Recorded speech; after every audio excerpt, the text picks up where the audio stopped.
తెలంగాణ ప్రభుత్వం పక్షాన హైదరాబాద్ ఇన్ఛార్జ్ మంత్రిగా జూబ్లీహిల్స్ శాసనసభ్యుడు మాగంటి గోపీనాథ్ గారి ఆరోగ్యం తొందరగా కుదుటపడి కోలుకోవాలని భగవంతుని ప్రార్థిస్తూ ఉన్నాం. అతని ఆరోగ్యంగా వచ్చి బయట తిరిగి ప్రజాసేవలో ఉండాలని ఒక ప్రజాప్రతినిధిగా ఆకాంక్షిస్తూ ఉన్నా. జిల్లా ఇన్ఛార్జ్ మంత్రిగా ఆ అంశాన్ని సందర్భంగా మనవి చేస్తూ ఉన్నాం. అయితే మాగంటి గోపీనాథ్ గారు దాదాపు నేను ఇన్ఛార్జ్ మంత్రి 1.5 years అయిన తర్వాత 1 సంవత్సర కాలం నుంచి కొంత అనారోగ్యంగా ఉన్నటువంటి మాట వాస్తవం. తనకు సంబంధించినటువంటి ట్రీట్మెంటు జరుగుతూ ఉంది.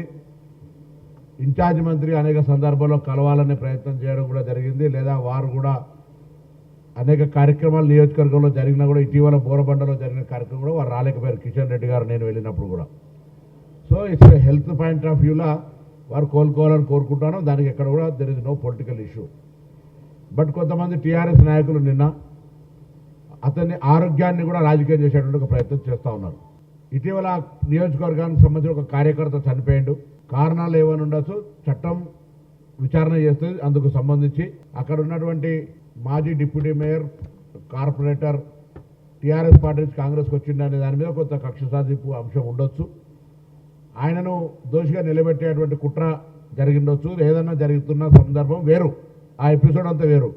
కానీ నిన్న మాట్లాడిన నాయకులు ఏమంటున్నారంటే అతని కార్యకర్త చనిపోయిన తర్వాత అతని మనసుకు బాధ కలిగి గోపీనాథ్ గారు ఆరోగ్యం చెడిపోయిందనే మాట మాట్లాడుతారు. ఇది ఎంత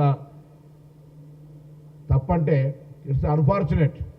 నేను గోపీనాథ్ గారిని మనస్ఫూర్తిగా కోరుకుంటా ఉన్నా.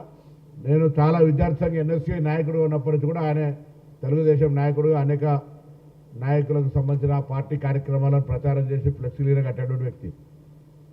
శాసనసభ్యుడు కూడా జూబ్లీహిల్స్ రిప్రజెంట్ చేస్తూ ఉన్నాడు.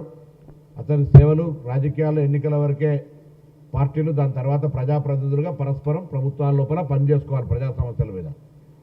కానీ ఇటువంటి చౌకబారు చిన్న స్థాయి అంశాలకు సంబంధించి ఒక వ్యక్తి ఆరోగ్యానికి సంబంధించి అది ఆసుపత్రిలో ఉన్నప్పుడు దానికి రాజకీయానికి ముడిపెట్టద్దని నా మాట నేను ఈ సందర్భంగా విజ్ఞప్తి చేస్తాను.